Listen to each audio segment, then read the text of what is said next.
Yo, what is up?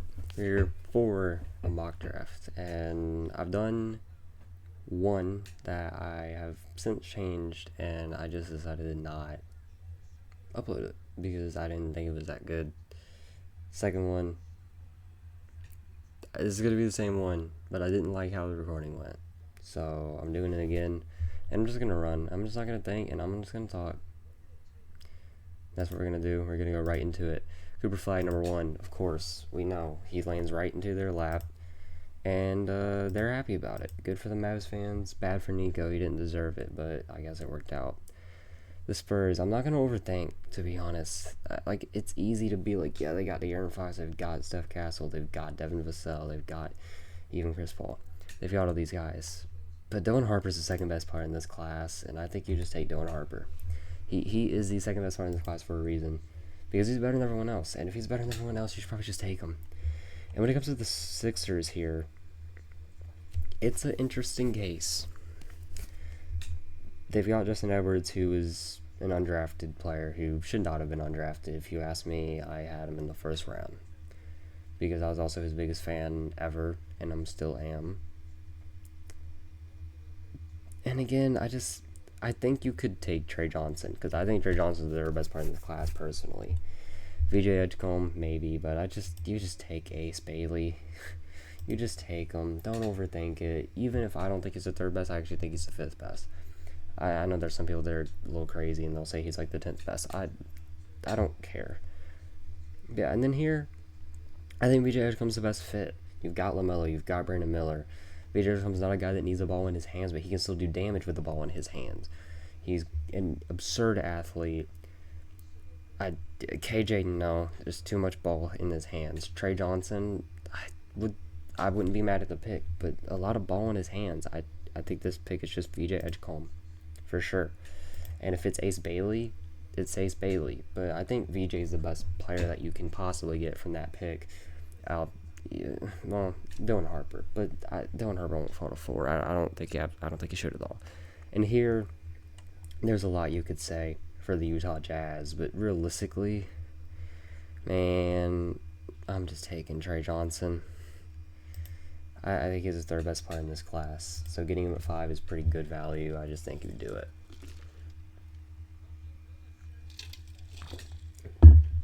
And the Wizards, they need some things, a lot of things. They're actually a weird team to draft because they have so many bad players that you don't really... Like, they've got Bull, Brogdon, Smart, Bub Carrington's a great piece. They should absolutely do a lot with. Bilal Coulibaly, phenomenal player. I think you can run the big man tandem of a guy from Baltimore and Derek Queen alongside Alex Sarr. And I think it would work. And I like the idea of it. Number 7, I've thought multiple ways on this pick. I don't like Kasparis Yakashonis. I don't like KJ with DJ. I don't like it. I don't like KJ with DJ. I don't like that fit. And also CJ McCollum. You've also got Brandon Boston, who is like he's a there. I don't really want Colin Knipple here because I really like Jordan Hawkins. You've also got Trey Murphy, who is a spectacular player. I think maybe the most underrated player in the NBA. You've also got Herb Jones, phenomenal.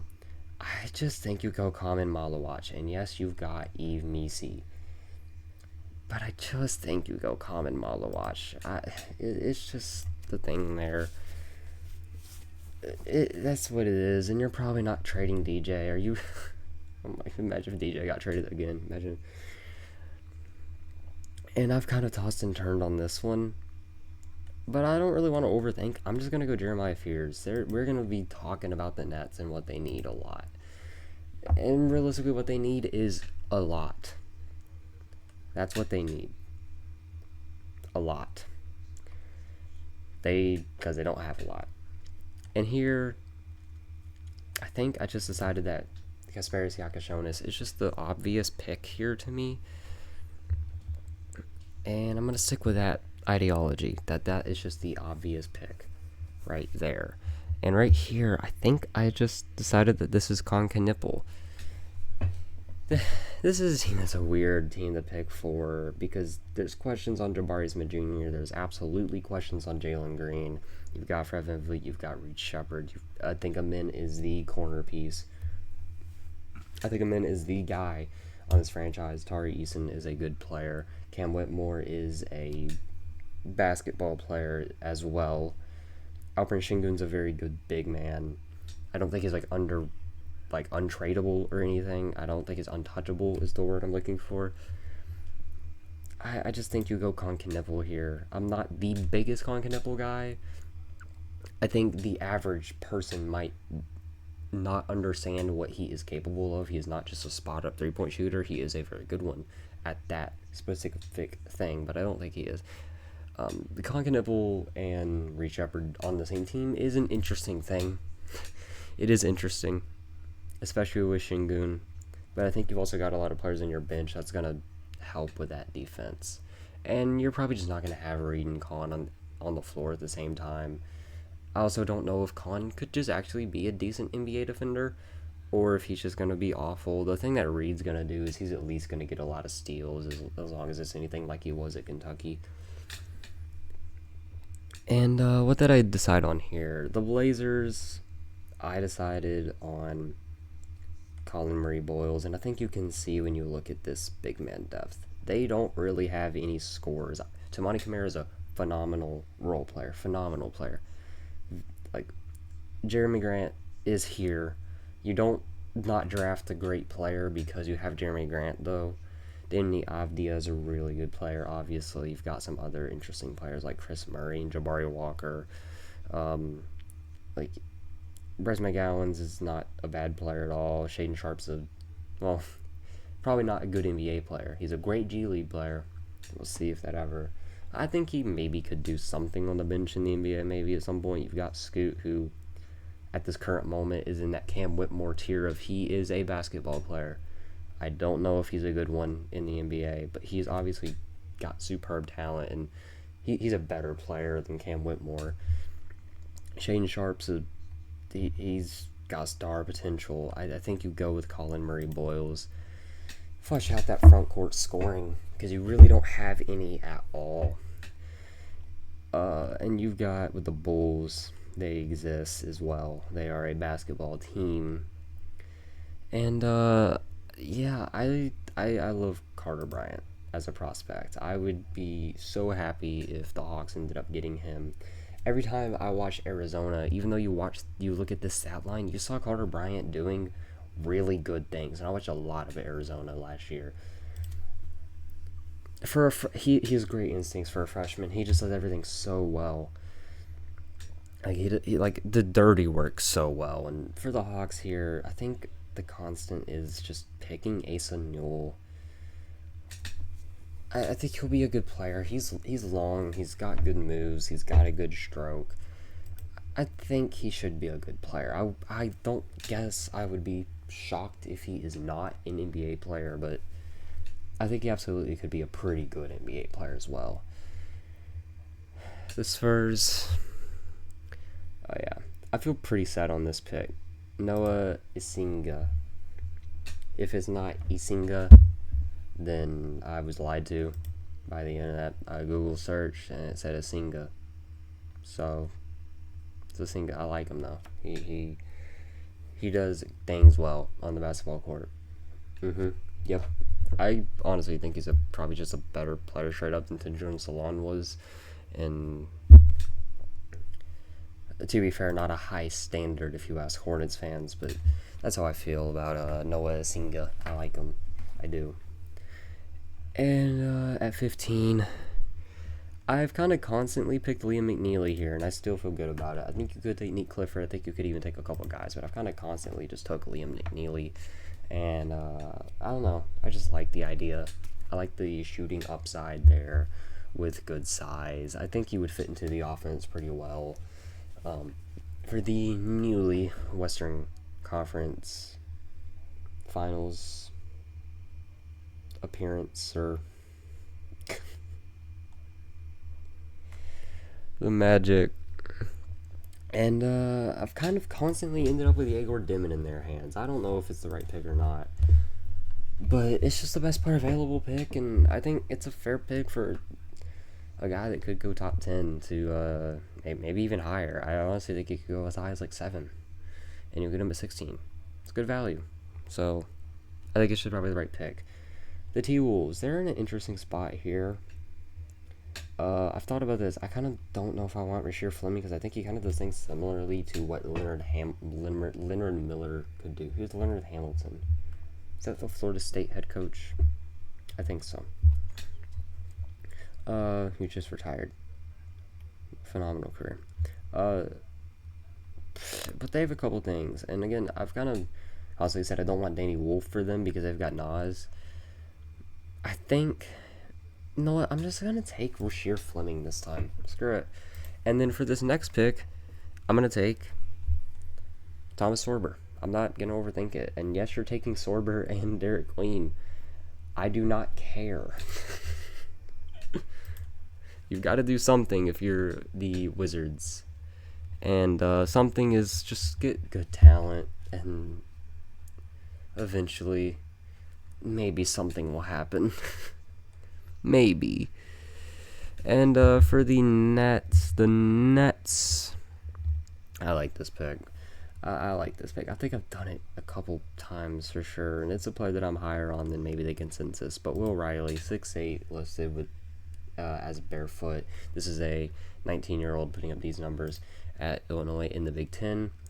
And he didn't even have the European boost that Illinois comes with.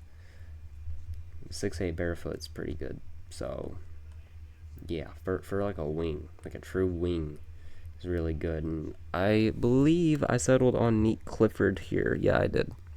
I like the pick. I like this pick for them. Neat Clifford to the Heat just feels right. I think there's a lot of players you could go with for the Heat. But I think Neat Clifford is a very good one. And this is an interesting situation for them. They've got Trey Johnson, they've got Keontae George, they've got Isaiah Collins. You've got to go front court of some sort in some way. And I just think naturally this just feels like where Hugo Gonzalez would end up. I'm not going to go crazy. And this is a pick where I've handpicked who the Hawks get. But not because I passed up on this player for others. Jean Beringer. Kind of just studied up on this guy, and he's 18, just started playing basketball a few years back. He didn't pick up a basketball until he was a teenager, and he's got really good instincts. That was the thing that stuck out to me personally. I like his instincts. I like the way he cuts. I like the way he passes. I like the way he really does everything on the basketball court, especially for a guy that has not played a ton of basketball at all in his life. I think I'm always a big fan of guys that haven't played the sport or their position, and they've already gotten this far. Because there's definitely another gear they could get if they've already reached this far with not a lot of experience in the sport, in the position, in the whatever you were saying. I really like it a lot. 23rd overall pick. I settled on Danny Wolf here. I just think it is a Pacers type of thing to do. I think you have Isaiah Jackson. You've kind of just been running Miles Turner at the center, and he's been great. But I think Danny Wolf can bring a different type of thing. And I don't think they need a ton. I think you absolutely could take Jace here, and I hate that Jace has fallen this far, but I just think it's kind of just what happens because he's only like 6 foot, 6'1", and I think it's just kind of where you end up here, and you're right here, and I think maybe you could even say that maybe you should take Jace here. I haven't really considered it, but I think you absolutely could argue to take Jace here, but I'm taking Adou Thiero here. A player I just really like. I've always been higher on as time as time has gone on in Adou Thiero's career. I've always been higher on him. I've liked him since he was a 3-star recruit at Kentucky his first 2 years, and took a big step last year, and then took another step this year at Arkansas. His stats don't even reflect how good he actually truly was for Arkansas last year. Just a phenomenal player. I love Adou Thiero. His game, and this is a second best player available pick for the Magic, and maybe I shouldn't. Maybe this is dumb taking Hayward, Demon, and Jace Richardson to a team that already has like Jalen Suggs and Anthony Black. But I don't care. I think sometimes players fall so far, you've just got to take them. And this is a pick here. I take Yaxel Lindenborg. I just think he's a spectacular player. I mean, look at these numbers. Yes, it's UAB. I do not care. He also did phenomenal in the shooting drills. He measured pretty solidly. I just think this is a spectacular player who will be good in the NBA. Straight up. I think it's that simple. And then the Nets, I don't know what to do with this next pick, so I just took Ben Seraph. I don't know what to do with this next pick, so I just took Ben Seraph. That's where we ended up here. And then we get to the Boston Celtics here, and I take LeBaron Philon. They don't have a lot going on in that backcourt right now, and I think Philon brings a dynamic to their front court that they don't really have, especially after trading Marcus Smart for Porzingis a little while back. So I just really like LeBaron Philon. He's a guy that I think his stats don't really reflect how good he is. If his three-point stroke can really become solid, I think this is a guy that genuinely has all-star potential in the NBA. And there were times where that shot did look really good. And he's a dog. He's a dog, straight up. I hated playing him. We played Alabama, was it 3 times? I think it was this year. Was it 3? It might have only been 2. And we lost every single one. And Philon was a massive part of the one in the SEC tournament. I'm pretty sure it was. And yeah, he's a good player, man. LeBaron Philon is a stud, and I think he should absolutely go higher than 28. And I mentioned it when like doing this. I'm like, I think almost any player that could go in the first round, you can make the argument that he should go in the lottery. I think maybe you get a little bit of a fall off from these top 5 prospects, in my opinion. Maybe you can go a little further down if you want, but I think when you get into like this like 14 range, like 13 range, maybe this top 12, you get outside of this top 12, and you just kind of, like, it, I won't say it falls off, but it kind of does, but at the same time, it stays where it is for a long time. If you can realistically get Jace Richardson at 25, when I've seen him mocked like 12 to the Bulls, that's crazy to me. I think the thing is, I'm not doing trade-ups. I think realistically Jace would never make it to 25 because I think someone would trade in and end up drafting Jace before he would make it there. Like maybe like the Bulls. But I don't think his value is at number 12. I just don't think it is. And I loved watching Jace Richardson at Michigan State last year, but he is only like 6'1", and it's just how it is for him, man. I hate to say it, but that is the case right there for him. And honestly, when you're the Suns here, I'm just taking a pick on upside. You ain't got nothing going for you. Take Nolan Traore and hope that he becomes good. I'm not confident he will be. If I was, he'd be in the lottery easily because his upside is pretty high. But but you've got to try something, man. You got to try something. And then we get the last pick, and I think I've constantly picked Johni Broome here. I think you could absolutely go Alex Condon instead of Johni Broome. I think it's one of these guys. Should probably be the pick here for the Clippers. And that rounds out the first round, and that rounds out the mock draft, which I got done in 20 minutes. The first recording was 40. The second one I didn't love. It was like maybe like almost 30. This one's like 20, which is good. And I also feel like I actually ended up giving more basketball-related stuff in this. But yeah, I mean, this is where we're at. I like this. There are things you could absolutely nitpick. Like I said, you could think Jace could go at 12, and I would not be upset at you. You could think almost any of these guys could go in the lottery, and I would not be upset at you. I wouldn't take Nolan Traore in the lottery. I wouldn't take Ben Seraph in the lottery. I wouldn't take... But almost any of these other guys, I wouldn't take Hugo Gonzalez in the lottery either. But I think almost any of these other guys, you could make the genuine case that they should go as high as at least 15 for the Thunder. Maybe not the lottery, but at least the Thunder, you could argue. Like Yaxel Lindenborg could go to the Thunder or something at 15. I think you absolutely could argue that. And I think you could genuinely argue that Jean Beringer could go to, like, the Hawks here, or maybe even the Bulls at 12. And that's that for the mock. And I wasted a lot of time in my life just recording this, but this is definitely a good one. I'm happy with it. I do have a big board. I was thinking about recording a video for the big board, but the thing is, I just don't think it would be interesting. Admittedly, I don't think the big board would be interesting to record. I just like it would be. So I'm not going to. But there's a mock draft. I'll continue to post mock drafts. I'll continue to post other NBA content, MLB content, whatever I want to, because I can. Alright? I'm here to have fun and do whatever. I'm just chilling. And that's going to be the end of the mock. Hope you guys enjoyed. I'll see you guys hopefully next time. Hopefully you pull back. Hopefully you enjoyed it. And yeah. Peace. God bless. I'm out.